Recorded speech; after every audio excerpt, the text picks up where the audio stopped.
group of people, so I really am going to enjoy speaking with you guys.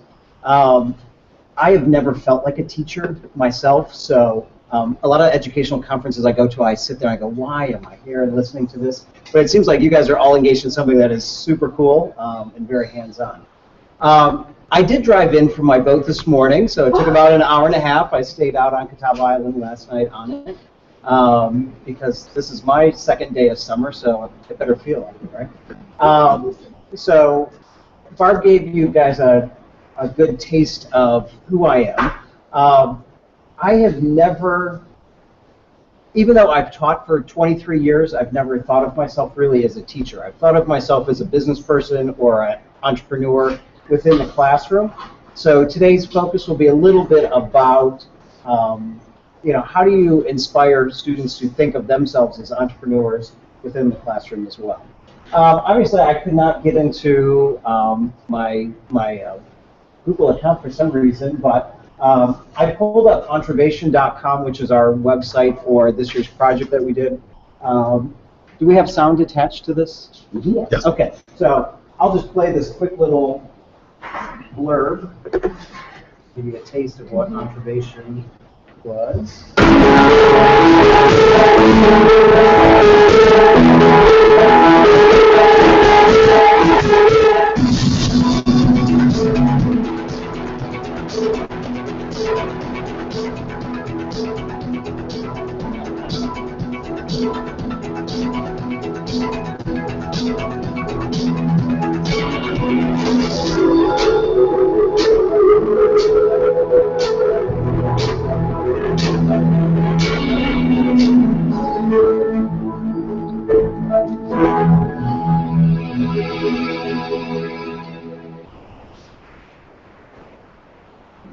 So that was just a little 30-second ad that my students did to promote our event that we were doing. And you could see from the little clips in the classroom that it looks a lot like ThinkBox, and that we modeled the classroom after a creative space. So there aren't desks and rows. The space is very creative kind of space, very bright colors like what you're seeing here, very flexible. What you don't see in that was that we also have a school store attached to it. Doesn't look like your traditional Boosters school store where it might be an old closet or a concession stand. It looks like something out of a mall, and it does really, really well in sales. So the students that come into the program are definitely coming into a day of work versus coming into a day of school. So I probably need to step back a couple steps and tell you a little bit about who is coming into the program. I teach at Beechwood High School. Those of you familiar with the Cleveland area know it's on the east side of Cleveland here. It's right up the street, maybe 5 miles or so. It is an affluent suburb of Cleveland. The population there is definitely a well-educated population. But I have taught in districts. I started my career in Sandusky. I went on to Vermilion schools. Came down to Cuyahoga Falls schools for 7 years and then ended up in Beechwood. So I have seen the whole spectrum of educational systems and socioeconomic backgrounds, and what I'm going to share with you today, I truly believe can be replicated in any kind of school environment that you're in. Whether it's a rural district in southwestern Ohio, or you're in an urban district somewhere else, or a nice suburban district elsewhere, the principles that I'm going to share with you can be replicated in anywhere. So who are my students? They are not just students from Beechwood High School. I actually get students from 10 different high schools. We belong to a career consortium called Excel Tech. So students come into my classroom from Solon, Orange, Aurora, Mayfield, Brush, Willoughby South, Chagrin Falls, West Geauga, and Beechwood. So 10 different high schools. They're all seniors that come into the program. They fight to get into the program. So their junior year, we start recruiting people that we think would be good fits, and then other students that have told us for years, like, I'm going to be in your class my senior year. So this year we took 45 students into it. We had well over 100 students apply for the program. Why do they want to come into this? Well, because it's definitely, it has a reputation that precedes it. They see the students that are all seniors doing great things, getting dressed up, going out, traveling, running these businesses and these big events. So the kids that come into the program are definitely, they definitely want to be there. And they know that there are a lot of people waiting to take their spot if the environment's not good for them. Seniors coming in from 10 different high schools. In the beginning of the year, I spend 8 weeks with an organization, or 8 sessions with an organization called ELA. I'm not sure if anybody's familiar with it, Effective Leadership Academy. It was started by a lady here in Shaker Heights, and we were the pilot program 9 years ago for it. ELA, their basis is basically that they are inspiring people to think about themselves as leaders, to identify their own strengths, sort of like strength finders. What are the things that you're really good at, and taking the things that you're really good at and developing those. So in the beginning of the year, we do a lot of that, self-leadership, forming as a team, coming together, getting to know each other. And then by the second week, we have created the class into a company. So we use the Junior Achievement Company Program.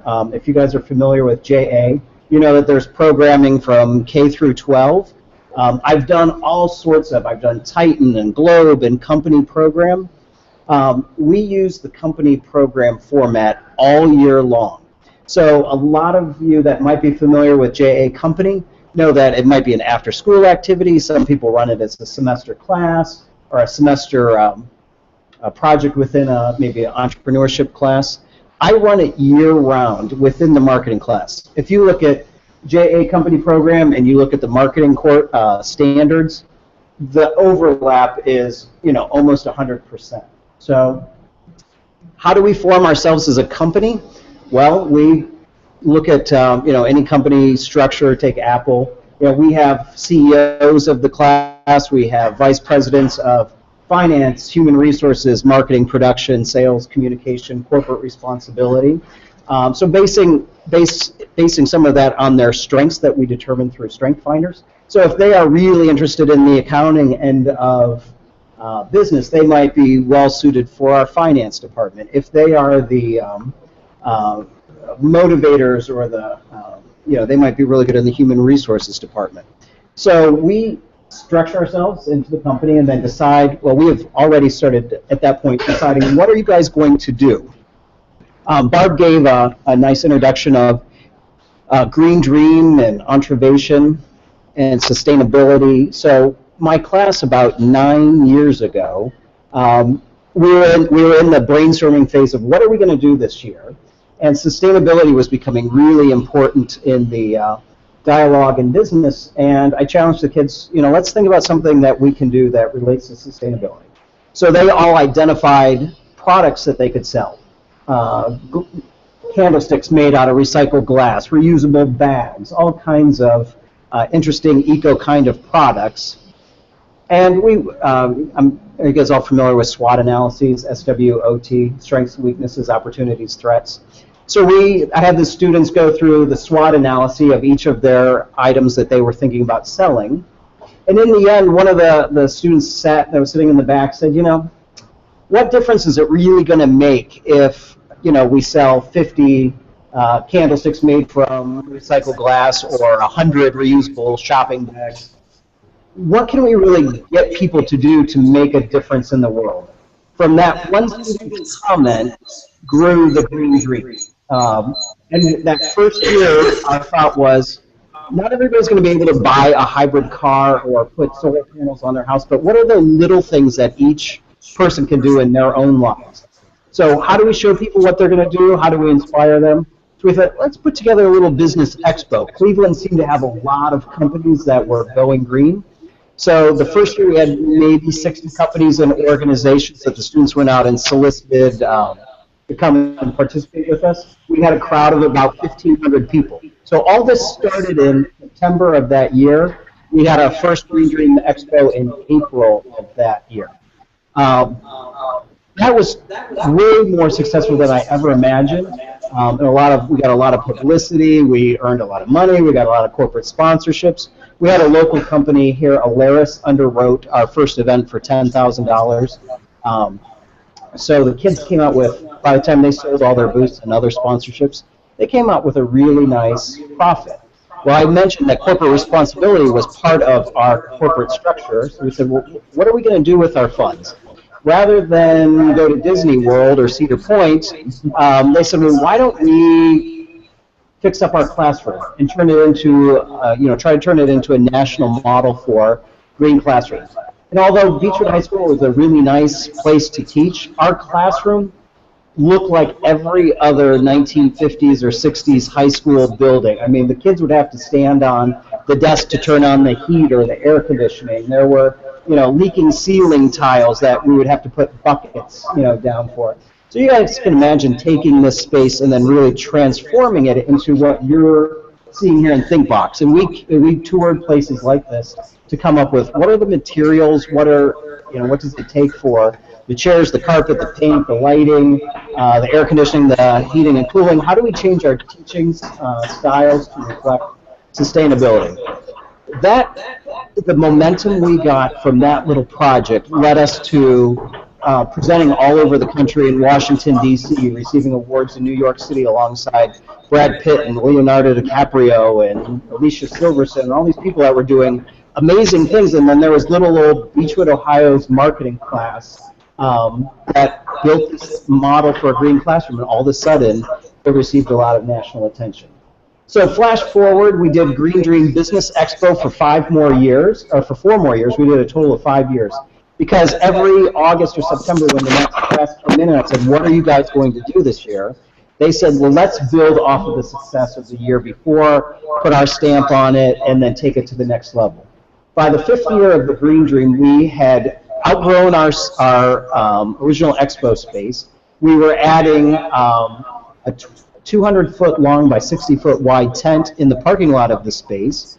And we had 170-plus vendors. We were having annual revenue close to $100,000 in sales that the kids were generating through selling booths and sponsorships. And we were doing some really amazing things. Like you guys, I get bored easily, as I'm sure you're thinking right now. The only thing between me and lunch right now is this guy standing in front of me talking, so move it along, Perry. So I was having that same feeling you're having right now, like it's time to change things up. So sustainability, our goal, our tagline with Green Dream was it starts with one person, one decision, one step at a time. So we were hoping that sustainability would sort of get ingrained in everybody, and as you guys all well know, it's now sort of the norm that in our schools and our businesses and our homes that we recycle, that we're aware of, energy alternatives and that kind of thing. So what was the next big thing that we could tap into? And of course we were sort of in recessionary times, and Case Western's a great example of, in education, what was happening. Case Western was no longer allowed to just research to research. They had to do their research and bring it to the marketplace. Parker Hannafin, a worldwide company here in Cleveland, Ohio with 60,000 employees, billions of dollars of revenue, was no longer allowed to just research to research. The research had to be driven to the marketplace, or the marketplace was driving their research. So I kept reading and reading and reading, finding that these companies and universities and institutions are trying to do a whole lot more with a whole lot less resources. So innovation, that buzzword innovation, was popping up everywhere. And Cleveland had really become an entrepreneurial hub of the Midwest. So all we did was put the words entrepreneurship and innovation together and came up with Entrovation. Still a difficult word for a lot of people to say, but as we branded it, we always dropped entrepreneurship and innovation under the words that people could see where this made-up word came from. So we did Entrovation for 2 years. This year's class came into class in August, and I said, well, what are you guys going to do? And there's 45 students brainstorming ideas of things that they could sell, or do we want to have a rock concert down in the flats, or what do we want to do? In the end, after a week or two of brainstorming and SWOT analyses, they decided that they were going to take on Entrevation one more time, but put their own personal spin on it. If you are from the Cleveland area, you know that in the last couple of years, the positive vibe for Cleveland has come so far. In my 23 years of teaching, this was the first class that I ever had that did not want to leave Cleveland, that had the upswell of pride in Cleveland. The Cavs, the RNC, LeBron was back. Everybody was feeling the pride and joy of Cleveland. So we created a little tagline, from Aurora to Avon, we all call Cleveland home. Because when we travel, if you're in Florida and somebody asks where you're from, we all say Cleveland. Whether you're from 30 miles away or not, we all say Cleveland because it's recognizable. So that in your work there, or in the handouts that we gave you, you can see that they took the Entrevation logo, they added the CLE, which is of course our airport code, to it, and they branded it with all the colors of the Cavs and the Indians. Found that great, we had a photographer go out and do the skyline. So they created Entrevation CLE, and this is our website. So the kids then start to create the structure of the company. And you can see on the little card there what the kids are actually selling. So they're selling a single booth space, 8-foot by 8-foot area with a 10-foot or a 6-foot table for $195. That's easy for a student to sell. Not all students, but most students could sell a booth for $195. We spend a lot of time at the beginning of the year going through our spheres of influence. Everybody understand a sphere of influence, networking. I have one classroom rule in my class. It's worked for me for 23 years. Schmoozing works is my only classroom rule.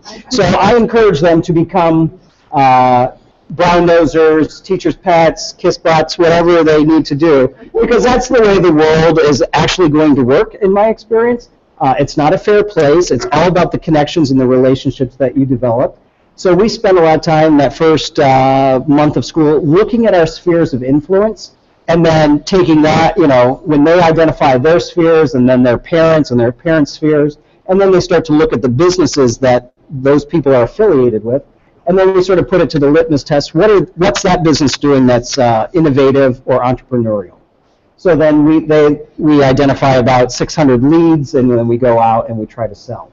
So here are high school seniors that are not professional salespeople at all, going out and pitching a $10,000 title sponsorship, a $6,500 platinum sponsorship, a $1,000 bronze sponsorship, a $195 booth, or $350 booth.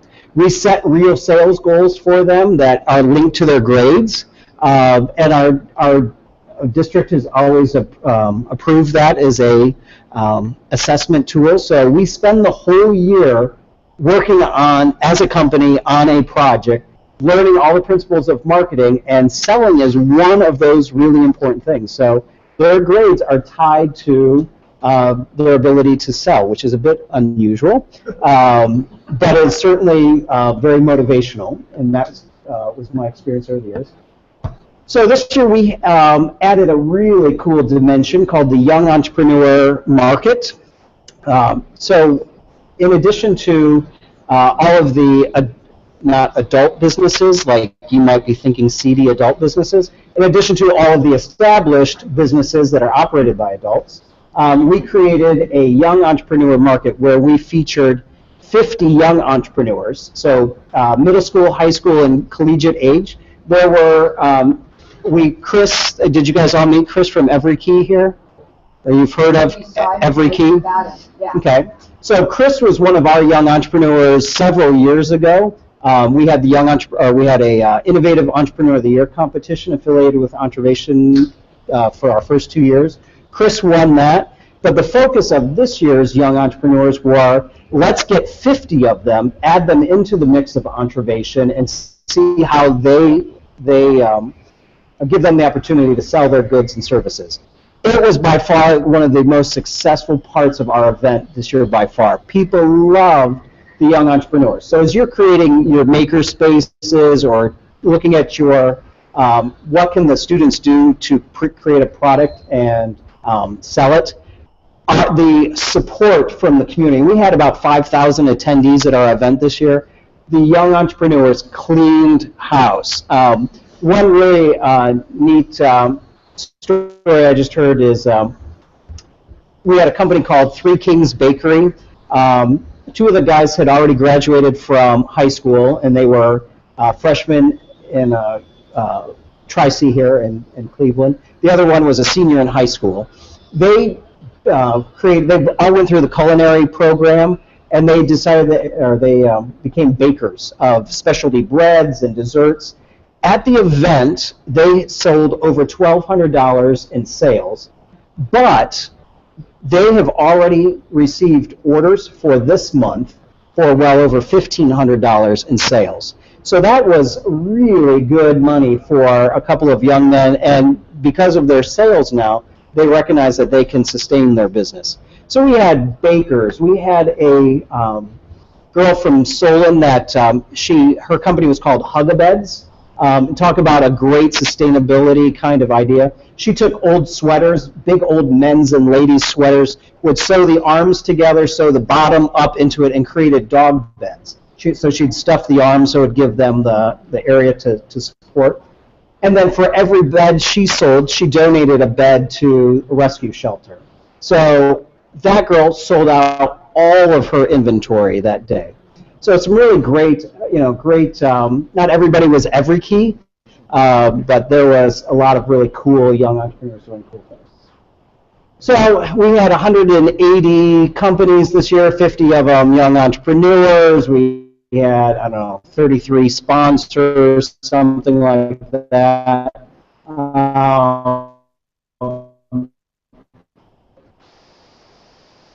Tremendous success. Tremendous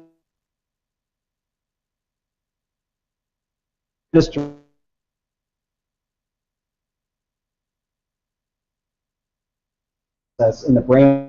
40-some dollars coming into work that they bill. Profit. Well, that goes back into paying for the students' leadership training.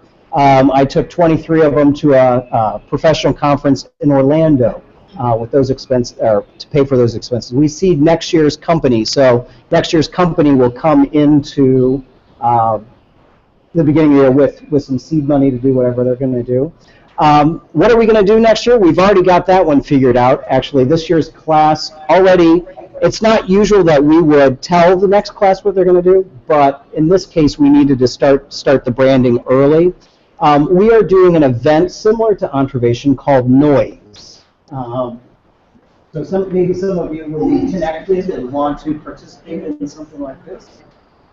How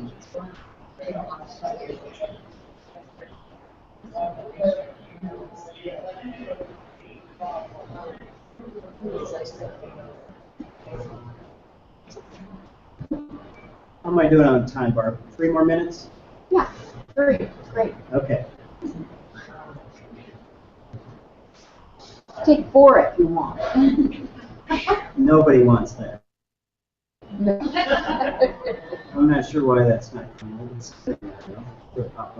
So a couple of years ago, our science and math coordinators for our district went to the national Washington, D.C., and they recognized that what the National STEM Expo was not that dissimilar from what Green Dream and Entrevation were. So they planted the seed with me maybe a year or 2 ago that wouldn't it be a great idea for your class to take on the STEM Expo? And of course my first reaction was, hell no. That is nothing that I am interested in doing, because we had a model that was working really well for them. But then the superintendent sort of tapped me on the shoulder and said, wouldn't it be a great idea for your class to take on the STEM Expo? And when that happens, we all know that becomes a different story. So you know, being a marketing and entrepreneurship teacher for as many years as I have been to all kinds of conferences. Of course, when we go to the our conferences, we spell STEM, STEAM, and we add the extra E for entrepreneurship. Those of you that go to the arts ones, they spell it STEAM with an A, and arts are represented. I was fighting really hard that we could spell STEM with the two E's, but that one did not work out for me so well. And I tried to tell him, I said, you know, you've got 45 marketing students that you are asking to run the STEM Expo. These kids that have signed up for marketing because they do not like science and engineering and mathematics. They're the creative type. We're going to have to come up and make it a really fun event somehow. So I said, let me work on the branding with these kids for a little while. So they came up with NOISE, being the Northeast Ohio Innovative STEM Expo. So using the word innovation to tie off of entrevation, so we have our continuum of sort of the entrevation, coming up with a really cool logo. So we were trying to create a little sizzle with STEM. And one of the girls from West Geauga said, you know, if I was told next year that I was working on the STEM Expo, and I had to go out and promote STEM to all of these kids, I'm immediately going to eliminate 50% of the people that would even perhaps be interested. But the word noise, I could be intrigued with the word noise. So from a branding perspective, that's where we started with the name and the logo. The colors are, of course, the color cartridge color, cyan, magenta. So that's sort of our, you know, trying to make it fun and youthful. So it will be we'll have companies coming in doing hands-on demonstrations, activities for kids. So our audience is K through 8 primarily, but probably K through 12. We'll have another young entrepreneur marketplace.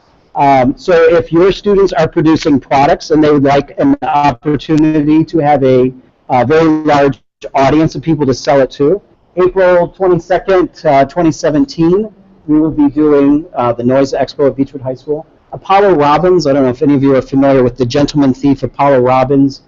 He'll be coming in. He does shows in Vegas and stuff like that. So he'll be our keynote speaker twice that day in the auditorium. And then we'll have probably another 120 companies participating in a STEM marketplace. So that's what we've got on the agenda for next year. So that's a little bit about my classroom, how I've trained them to think of themselves as entrepreneurs. So I've been at Beechwood for 10 years now. This year we had former students of mine coming back as business owners that had their own businesses in entrevation. We had students coming back that were working for companies that said, this is a valuable place for our company to be represented at. So it's been really neat to see the transition of them from high school students to them being, you know, 30 years old now and doing some cool things.